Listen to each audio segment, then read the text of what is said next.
왕이 되면서 성전을 청소하고 수리하고 유월절 절기를 지키고, 그것도 북쪽의 사람들까지 초청하여 함께 유월절을 지켰던 히스기야. 사람들은 그 유월절을 통하여서 하나님을 기억했고 그들이 어떤 민족인지를 다시 한번 확인했죠. 그리고 이러한 경험은 단지 감정적 즐거움에서만 끝나지 않았습니다. 그들은 그 감격을 그들의 삶의 변화로 이끌어가기로 결단하였는데요.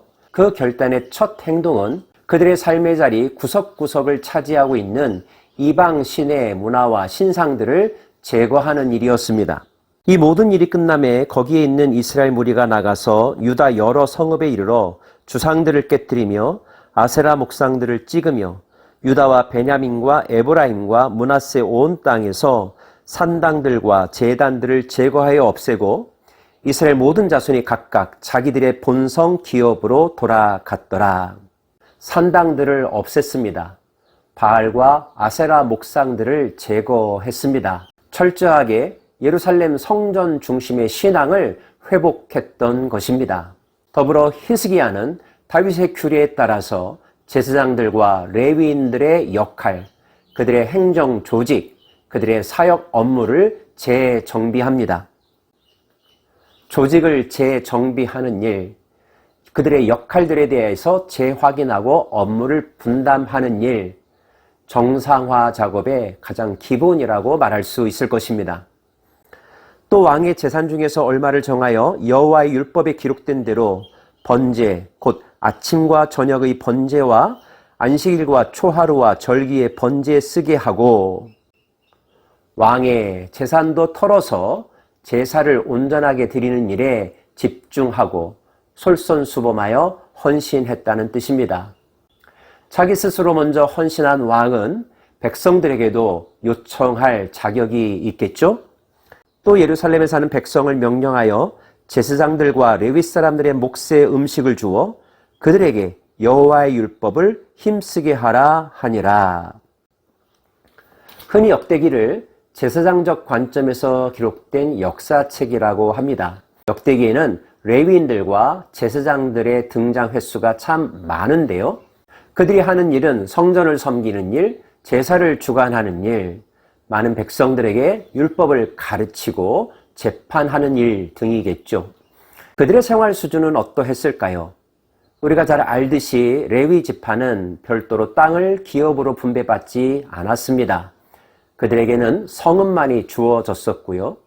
그들은 하나님을 기업으로 물려받았다 인정을 받았죠. 하나님을 섬기는 일에 집중하면 나머지 지파들이 성전세를 내어서 그들의 생계를 보장해주는 시스템이었습니다. 그런데 이렇게 하다 보니 레위인들의 생활 수준은 그때그때 상황에 따라 조금씩 달랐습니다. 백성들이 하나님을 섬기는 마음이 특심하고 열심히 제사를 지내고 제물을 드릴 때는 레위인들에게 돌아가는 분깃이 그만큼 많았고요. 반대로 백성들의 마음이 하나님이 아닌 이방 신들에게 향하고 통치자의 통치 철학이 성전 중심, 여호와 중심이 아닐 때는 레위인들은 백성들의 관심에서 멀어지게 되었고 덩달아 그들의 삶의 수준도 빈곤하게 되었죠. 히스기야 왕 때는 레위인들의 삶의 수준이 매우 어려웠던 것 같습니다. 왜냐하면 히스기야 왕의 선대, 그 선대에 이르기까지 그 나라에 바알과 아세라의 문화가 들어왔고 많은 사람들이 이방신을 섬겼으며 하나님께 제사 드리는 일을 소홀히 했었기 때문입니다. 성전을 수리하고 여호와 중심의 신앙을 부르짖었던 히스기야는 레위인들의 삶을 돌아보는 것 또한 하나님 중심의 삶의 한 부분이라는 것을 깨달았습니다. 그래서 그는 백성들에게 명하고 있는 거죠. 제사장들의 목, 레위인들의 몫을 잘 챙겨주라고 말입니다. 그들이 잘 살게 하는 데 목적이 있는 것이 아니라 그들이 생계에 대한 걱정을 떨치고 오직 여호와를 섬기는 일에, 여호와의 율법을 가르치는 일에 집중할 수 있도록 도와주기 위함이었습니다. 이러한 왕의 명령은 백성들의 호응을 이끌었습니다.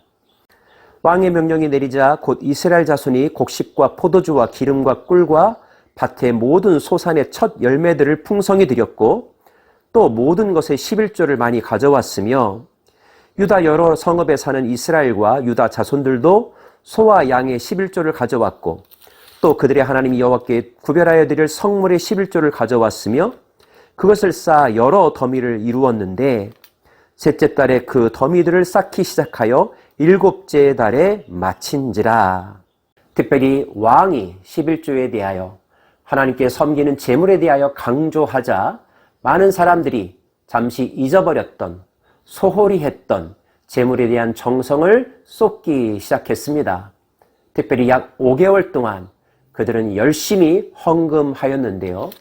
그 헌금이 제물로 드려졌고 일부가 제사장들과 레위인들의 몫으로 나누어졌습니다. 그러고도 남을 정도로 많이 모아졌다는 것을 알 수가 있는데요. 히스기야와 방백들이 와서 쌓인 더미들을 보고 여호와를 송축하고 그의 백성 이스라엘을 위하여 축복하니라. 히스기야가 그 더미들에 대하여 제사장들과 레위 사람들에게 물으니 사독의 족속 대제사장 아사랴가 그에게 대답하여 이르되 백성이 예물을 여호와의 전에 드리기 시작함으로부터 우리가 만족하게 먹었으나 남은 것이 많으니 이는 여호와께서 그의 백성에게 복을 주셨음이라. 그 남은 것이 이렇게 많이 쌓였나이다. 채워지고도 나누어주고도 충분히 남을 만큼의 많은 물질들. 왕은 명령하여 그 물질들을 성전 곳간에 저장하도록 합니다. 계획성 있게 활용하기 위함이고 누락되는 사람이 없도록 잘 보살피기 위함이었겠죠? 성심으로 그 예물과 11조와 구별한 물건들을 갖다 두고 레위 사람 고나냐가 그 일의 책임자가 되고 그리고 성전 곳간을 담당할 책임자를 정합니다. 행정 시스템을 정비합니다. 잘 관리하는 일, 잘 분배하는 일, 그리고 레위인들이 자기 본연의 업무에 충실하도록 행정을 지도하는 일, 이 모든 일들을 왕이 앞장서서 재정비했다는 뜻입니다. 이후 내용을 보면 그 물질들이 얼마나 세밀하게, 균등하게, 빠짐없이 분배되었는지를 알 수가 있는데요.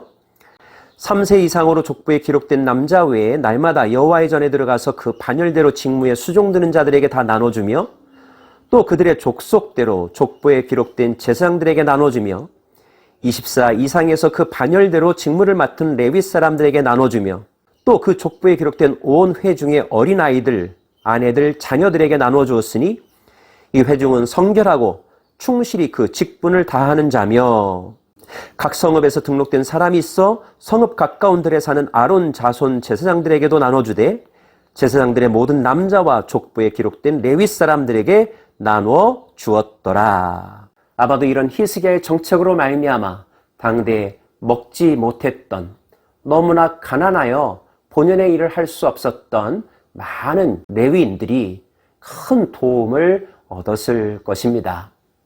하나님이 보시기에 선한 일이고 기뻐할 만한 일이겠죠? 히스기야가 온 유다에 이같이 행하되 그의 하나님 여호와 보시기에 선과 정의와 진실함으로 행하였으니 그가 행하는 모든 일, 곧 하나님의 전에 수종드는 일이나 율법에나 계명에나 그의 하나님을 찾고 한 마음으로 행하여 형통하였더라. 오늘 이 시대에 목회자들의 삶에 대해서 잠깐 생각해 봅니다.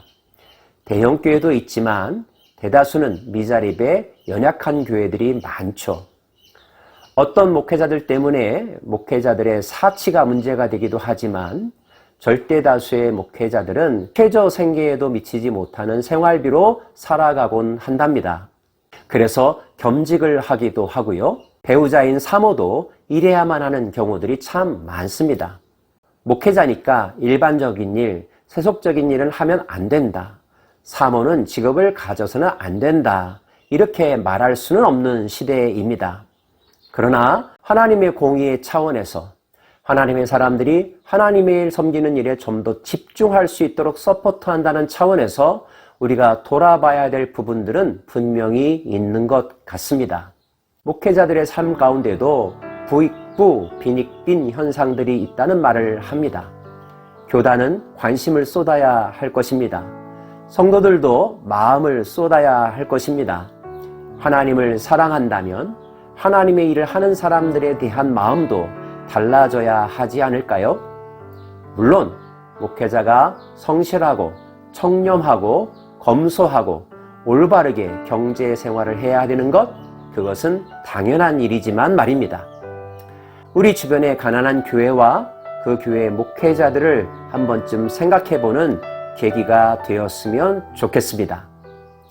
기도하십시다.